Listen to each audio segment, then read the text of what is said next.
Welcome to Intelligent Think, the podcast in which we explore what makes ideas great, how we can make our thinking better, and why it's so important to share your ideas with the world. Plus, we'll talk to thought leaders and authors about their own ideas and experiences so you can mine them for gold nuggets that will help you on your own journey. I'm Verity, and this is Intelligent Think. And our guest today is the fabulous Erin Huckle from Chuckle Communications. So Erin helps ambitious founders, entrepreneurs, and authors share their game-changing ideas through proactive PR services and targeted editorial content. And I think my understanding is that your superpower is really helping humans kind of talk about their own expertise and achievements and all of that without becoming cringe. Would you say that's right, Erin? Absolutely. Yeah. Getting their ideas out into the world, making an impact, and not having to feel like you're being too boastful or it's about ego. It's about making impact. So I think we're pretty aligned on that. Yeah, most definitely. I think it's the thing that most of our clients say is they don't want to be seen as kind of the person that is putting themselves out there for the sake of putting themselves out there, right? Exactly. It's having a purpose behind why you're putting yourself out there. And it's not just about, vanity metrics or trying to look a certain way or appear a certain way. I think there's a big difference between being a thought leader and an influencer. So, and for me, the impact really comes about through helping those people get into the media and onto podcasts and onto stages and just reaching new audiences with their ideas. Yeah, I love that. And I think we originally connected because you kind of have this focus on doing PR for authors. How did you kind of end up in that particular space? Well, it's actually kind of a funny full circle journey for me, Verity, because I am the daughter of a librarian. So I grew up loving books, reading a lot of books. Living in the library, and then I went off to university and I studied communications and writing and PR, and ended up doing, in my final year, I did a placement with HarperCollins publishers here in Australia. So I was lucky enough that at the end of my degree, they offered me a role as a publicist, a book publicist. And this is back in 2003. So I'm showing my age, but 20 something years ago, my first job after university, I was a junior publicist at HarperCollins. And it was really exciting and fun. And I didn't realize at the time how lucky I was to be. But I knew I was lucky, but I didn't realize how easily coming from HarperCollins opened some of those media doors because, unlike smaller publishing houses, we, once you see the logo on the press release, it kind of guaranteed that we'd at least have a conversation. And we had some brilliant books we worked on, and I got to tour with some really high profile authors, and it was fantastic. And then that was for a couple of years. And then I went overseas and traveled and worked in the UK, and I've worked in agencies mainly since that role. But then coming back to self-employment 6 years ago, I kind of naturally ended up back in the world of author PR. And it just felt like such a great kind of coming home moment because I thought, oh, wow, here I am 20-something years later.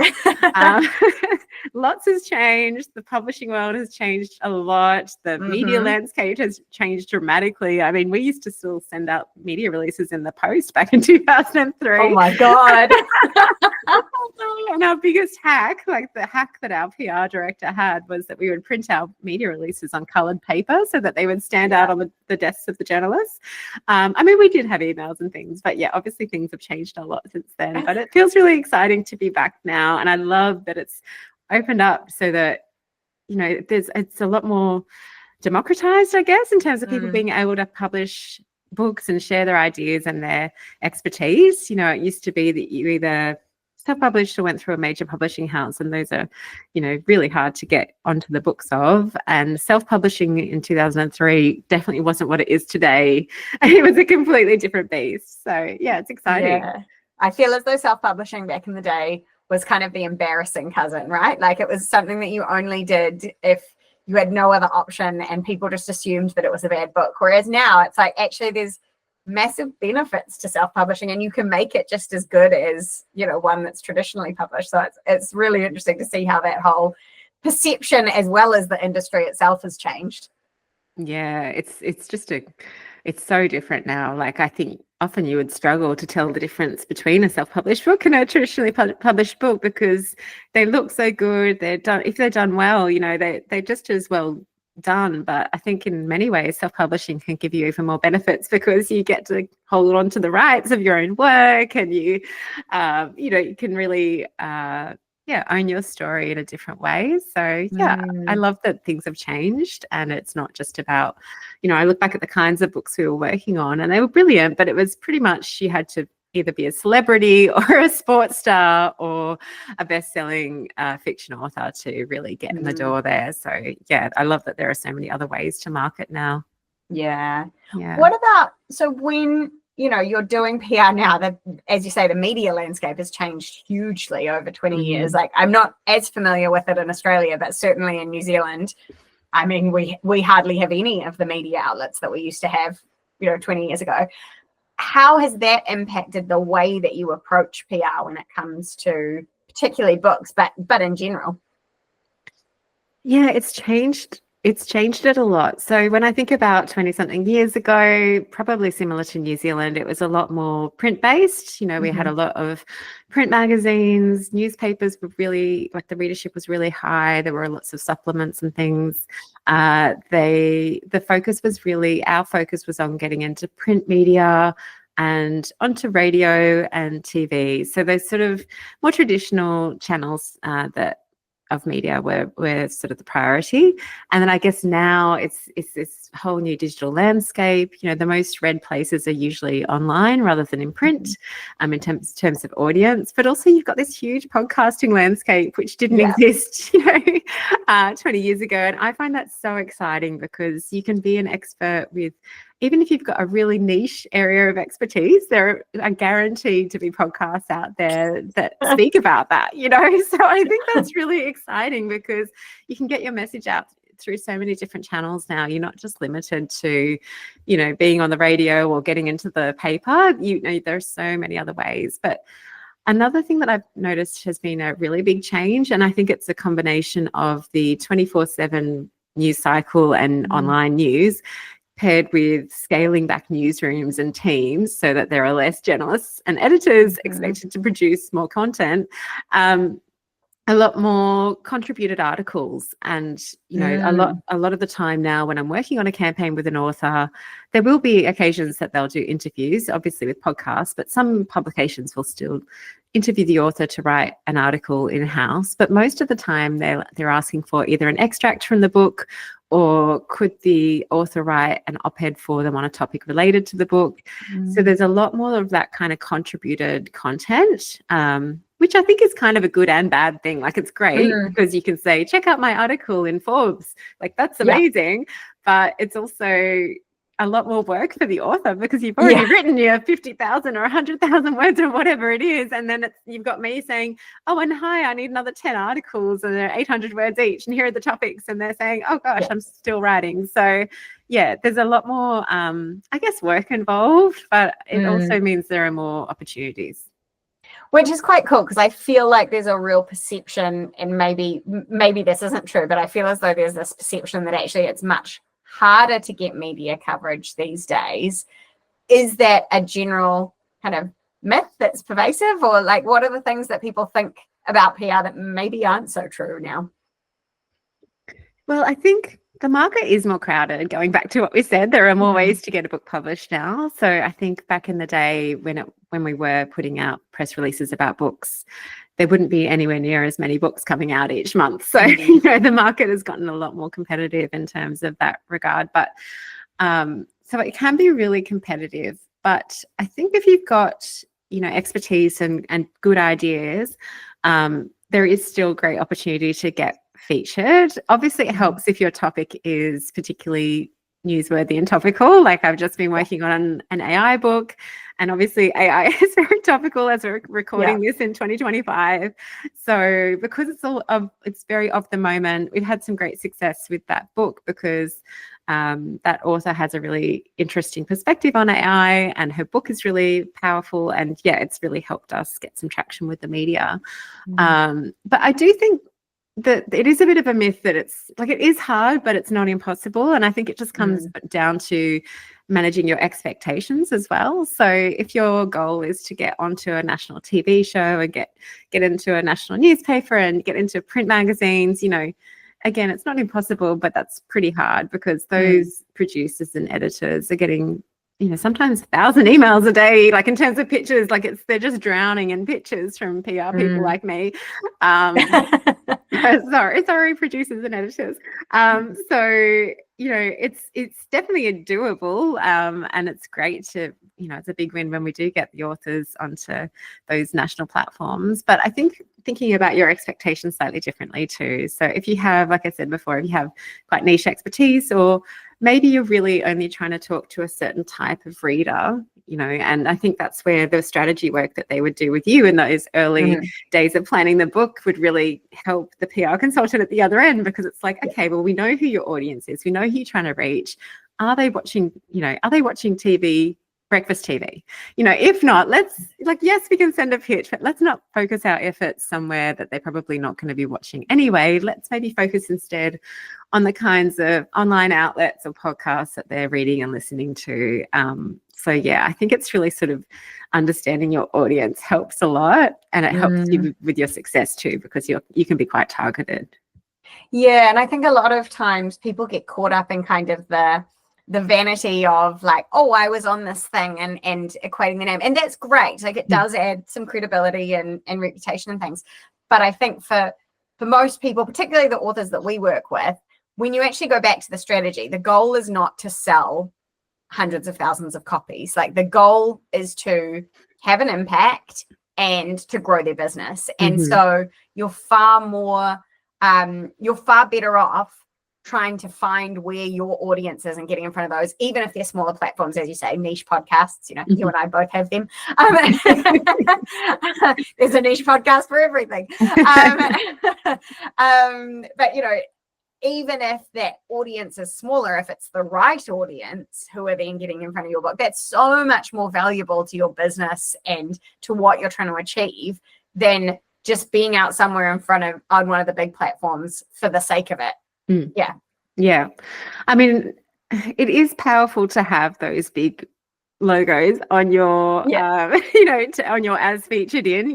They're still definitely worth something. I don't want to say they're not. I just know how hard they are to achieve. So, for example, in Australia, our major financial publication is the Australian Financial Review, and I got a client a feature piece in there last week, but that was a long time coming. It took a lot to get to that point.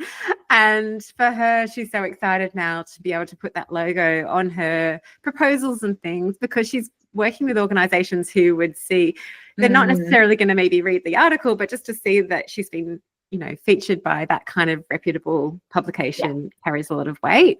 And I think if you're an author who is also a speaker, which I know a lot of thought leader authors are, I've had another author I worked with in the past who was in some big publications here in Australia, and she said it really helped her be able to charge more as a speaker, having those logos in her speaker kit, because it, again, just built that kind of authority and credibility because, look, I've already been featured in these national media outlets, I'm the real deal.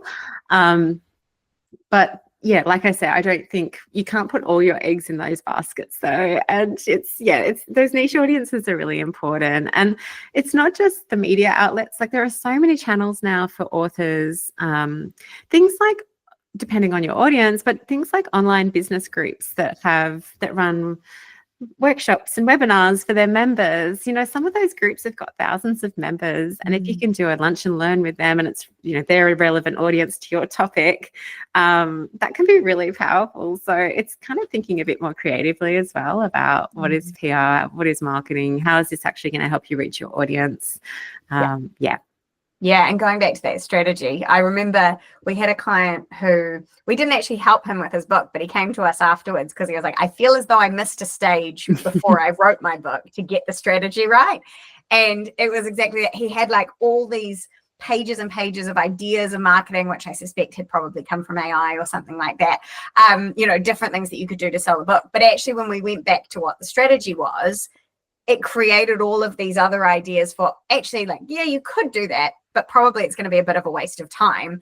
And instead focus on, as you say, like, what are the things that maybe don't immediately come to mind when you think PR? So getting in front of other communities or networks, or like it just highlighted really clearly that the sort of standard advice wasn't going to suit what he was actually trying to achieve. And so I think that's where it comes back to, what is the strategy? Like, what are you actually trying to build? Exactly. And like you said, I imagine most of your authors, they're not trying to get on the bestseller list. Yes, it's great to move lots of copies of the book, but it's about getting the book in the right hands and using it as a tool to build your business. Another author I worked with, she is a speaker, and because she's self-published, she secured a speaking opportunity where she was doing almost like a road show. So she was speaking to the same kind of organizations members in various cities around Australia. And she ended up doing a print run for that gig. Like, they paid for the books for those members. So everyone who came to the event got a copy of her book. And in it, there was a special preface about, like, basically written for that audience and talking about why she was so excited to be connecting with them and her own connection to that industry.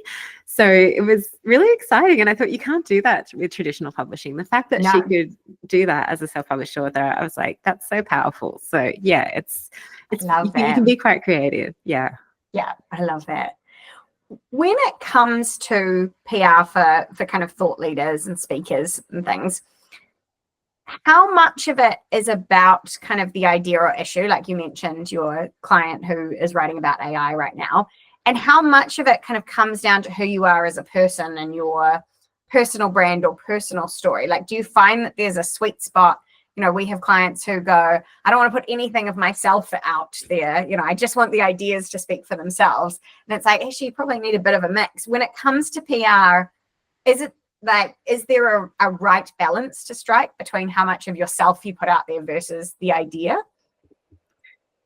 Yeah, I mean, it's ideally a bit of both, but I would always lean more towards the idea side of things than the personal branding side of things. So, having that really strong idea or expertise is always going to give you a really solid foundation with media, especially with really reputable media. If you can come to them with either a book, or maybe you've done some research, or you've had experience and you've got some great case studies from clients you worked with, if you can come to them with a really well thought out idea for an article or a topic that they might like to chat to you about, that's always going to be worth a lot more than having professionally done photos and glossy reels on Instagram.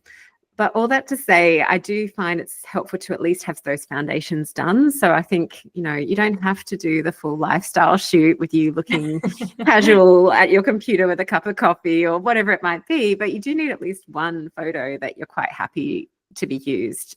And, don't have to show up on video, but I do find that the clients who are thought leaders who I work with, who also use video on platforms like LinkedIn, it really helps them build their opportunities and their authority with media, because they start to see them and understand them and see that they really are living and breathing that expertise and that topic. And it's not just a sort of idea that came to them over breakfast one morning and then they sent off a pitch and hoped for the best. So I do think the idea side of it is more important than the sort of who you are personal branding side of it. But I mean, the sweet spot is maybe a bit of both, because if you do want to do things like speaking on podcasts and you're feeling quite shy or introverted, podcasts are great for that, because it is just a conversation like you and I are having right now. You don't have to be on a stage in front of 1,000 people. But I do find things like speaking on podcasts can help you sort of, polish your messages, build that confidence too, and you can kind of grow it from there. But I think it's the idea that matters more. I've definitely worked with some authors who are really, larger than life, and they have amazing photos and they're active online and they're always putting up videos, and you feel like they're your best friend because you see them all the time online. You've got that parasocial relationship, and that's all well and good, but that usually tends to match the topic that they're writing about as well. So they're probably writing about something that's maybe a bit more mainstream, a bit more kind of consumer lifestyle type content, whereas if you're writing about something that's maybe a bit more niche or aimed at business leaders, for example, I don't think you need to be out there in that way, and it wouldn't hold you back, because like I said, things like contributing a really well written, well thought out article to a highly regarded publication all that's going to be needed from you really is your idea. They'll probably put a tiny little headshot photo of you somewhere nearby, but that's it. Like, that's all you would really need. So, but I think all that to say, like, the authors who do make the most of their PR are the ones who can then reshare it on socials, talk about it, repurpose it, so that it's not just a one and done. Yeah. And I think what that highlights to me as well is that when it comes to writing a book, for example, we often say that the power is in the process. Like, the process that you go through to write your book is what makes your ideas so robust. It's what makes you able to communicate them really well. It's what gives you the confidence to stand behind them. And so actually going through that process, then you're so much clearer in your ideas that I can imagine that then sets you up really well for PR, because maybe pre-book you might not have been as confident in putting some of those ideas out there, but after writing a book, that those are, if not bulletproof, certainly they won't fall over in a stiff breeze, as my colleague Dave likes to say. And so then I imagine that gives you a lot more confidence when you're then approaching PR to share those ideas, because if you are needing to contribute something, it's a lot easier because they're already there. You've already thought through all of them. Mm-hmm. Yeah, that's why I love working with authors, to be honest, Verity, because when someone has put so much effort into writing a book, like you say, they've done so much thinking that it's all there for you on a platter when it comes to the stories that you can share in the PR activity. Whereas when I've worked with thought leaders who maybe they're like, the book is the one day dream. I mean, they're still brilliant and they still have amazing subject matter expertise to share, but an issue they sometimes struggle with, and I think it's the same with when they first come to you as potential authors, is like they have 100 ideas. They have so much they want to speak about. And it's just like a scattergun. Oh, we could talk about this, we could talk about that. And it's like, okay, yeah, but what, let's just try and narrow things down and get a bit more laser focused on what we're saying, who we're saying it to, why we're saying it, what do we want them to do, what's the call to action. So that's why I love working on books. Yeah, I love it. So what are some other things that kind of thought leaders and authors can do to make themselves more appealing to media? So like we've talked about, having those ideas really clear, having a really clear idea for what those editorials could be, having at least one good photo, and potentially doing some other activity like video so that media feel confident about it. Are there any other things that you kind of coach authors through when you're trying to make them more appealing to media? Yeah, I mean, I think part of it is thinking about if someone were to Google you or start to look at what you're doing, it's useful to have a little bit of a presence already. Obviously, not all authors are going to have that, but I like to talk about LinkedIn because that's a platform that works for most nonfiction authors, depending on what they're writing about. But you don't want to start outreach to journalists and then your LinkedIn page hasn't been touched in 7 years and it doesn't have an up-to-date photo and it doesn't have a good about section.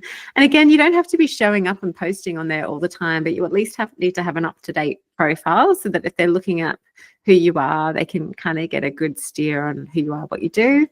As well as that one good photo, I always say it's great to have at least one well-written bio of yourself ready to go, which again, why I love working on books. Usually that's part of the book process is that you'll have an about the author on the back cover, which we can pull from. So that's brilliant.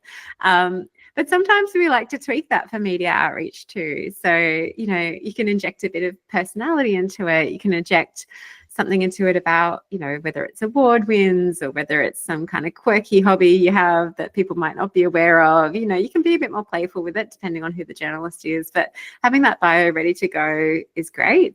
I would also just be thinking about whatever you're doing with journalists or editors or podcast hosts or whatever you're doing, it all comes down to making it easy for them as well. So that it's an easy yes, which is why I say it's great to have the bio ready, the photo ready.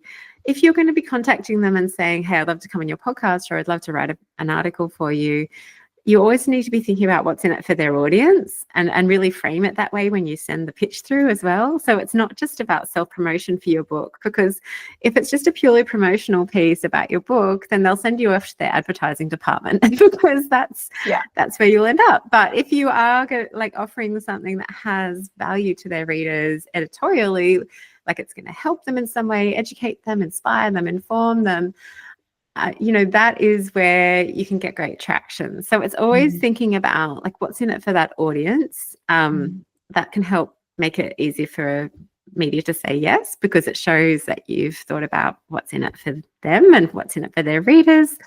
I just had a little mind blank then, Verity. It's like something else I was thinking of. Edit this bit out. I'll edit this bit out. That's all good. There's always one moment, right, where you're like, why did my brain suddenly go completely blank? It's okay. I just had a moment. Sorry. It was about, I was talking about the ideas for the audience. Yeah, so it's really about making it easy for them in whatever way you can, and really thinking about what's in it for their audience, but also, sorry, it's gone. That's right. Shall I just ask another question? I feel like you finished a sentence, so I can just ask another question. Yeah. And if it comes back to you as we go, then that's good. Okay. Okay. Sounds good. I think it all keeps coming back to who's the audience and what's in it for them, right? Or what are they going to care about? So I love that. One of the things that you and I connected with straight away was kind of the impact piece or that purpose piece, which we've already talked about a little bit up front. And I know your podcast is called PR with Purpose, which you very kindly had me on an episode of that recently. Why is that purpose piece so important to you?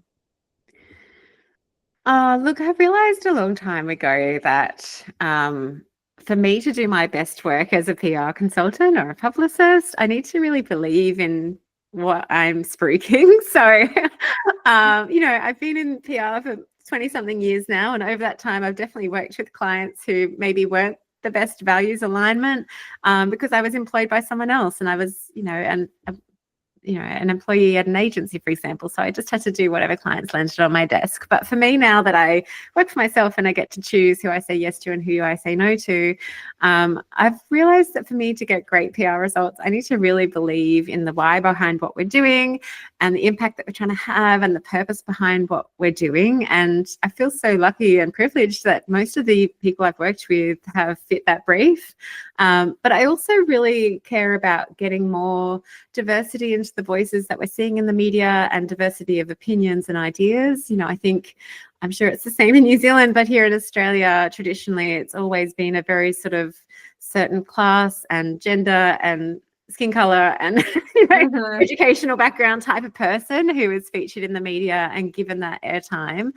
And I really want more and more people to have access to that. I think, again, just like we've democratized the book publishing industry a little bit, I'd like to think we can do the same with the voices that show up in the media. So for me, the purpose piece is about helping those people who have something important to say, helping them to say it, because often they don't necessarily already have a really big platform, or maybe they're new to this whole world of media and PR. But if they believe in what they're doing and I believe in what they're doing, then together we can usually achieve something pretty amazing. But I think when it comes to like the kinds of people who aren't purpose-led, and maybe it's just about the bottom line, or maybe it is just about sort of vanity metrics and things, that's where I lose interest pretty quickly. The journalists do too. Like, it's just not my vibe. I've got beautiful friends in my PR network who work in, say, beauty PR and that kind of thing, but that's just not really my vibe. I'm really about helping people make an impact. And I think with the state of the world as we record this, like, I just think we need more and more voices and diversity of thought and opinion out there so that we can challenge beliefs, challenge the status quo. I love being able to help that conversation keep happening. I think this is exactly why we connected, because our purpose is better thinking, and the reason it's better thinking is because, like, we genuinely believe that if we had more diverse ideas and voices out there, we would solve problems differently, the problems that our world is facing. And, we see books as kind of a better way to a bigger impact. But I think the best books and the best thought leadership are kind of where that head meets heart. And it's got to come from what's the impact that you're trying to have, what's the purpose. And, as you say, when we have more diverse voices contributing to that, when we have more diverse ideas, we just come up with really different stuff. And, we solve things in a really different way, as opposed to the thinking that created the problems is not going to solve the problems. So I really love that. And I love that you've gone, actually, I'm working for myself. I can make the choice to just go, these are the type of clients that I want to work with. And I know that I can do the best work for. And, that might not be everybody's path, but it's the right one for you. So I absolutely love that. Yeah, I do love it. And it makes work, it just makes it so enjoyable. And it's partly why I started my podcast, because every week I'm having conversations with amazing authors about their books, and I'm thinking, I need more people need to be able to access you. And obviously I'm getting them out into the wider world, but then I realized people want to know more about how to PR themselves. So it's been a wonderful mix of that. But yeah, just any platform I can use to help get those people out, the more the better. I love it. Oh, that's so cool. Thank you so much for joining me today, Erin. It's been such a joy. And I really, really love, we know a lot of PR people and they're all amazing people, but I really love the way that you approach it from such a purpose-driven, kind of heart-driven space. And the fact that you really look at it creatively to figure out how you can have the biggest impact for your clients. So it's really cool to get to chat today. Oh, thank you so much, Verity. It's been so much fun. And I hope people can learn something from what we've discussed, and love to hear from them if there's anything that's struck a chord. Really thank you for having me on the show. Oh, absolute pleasure. And where should they get in touch with you? What's the best way to connect? So LinkedIn is my sort of social platform. I'm Erin Huckle. If you look for me on LinkedIn, you'll find me. And then my website is chucklecommunications.com. And if you head there, you'll find my podcast and blogs. And I've got a few resources, including a free calendar for authors of awards and things that they could be entering. So check it out. Awesome. Might need to send that on to a few of our authors. Fabulous. Well, thank you so much for joining me. You have been listening to Intelligent Think with Verity Craft and Christina Wedgwood, brought to you by Intelligent Inc. Thanks to our guest, Erin Huckle, Jeff Ong for our theme music, and to you for listening. Don't forget to leave us a review if you like what you heard, and here's to better thinking together.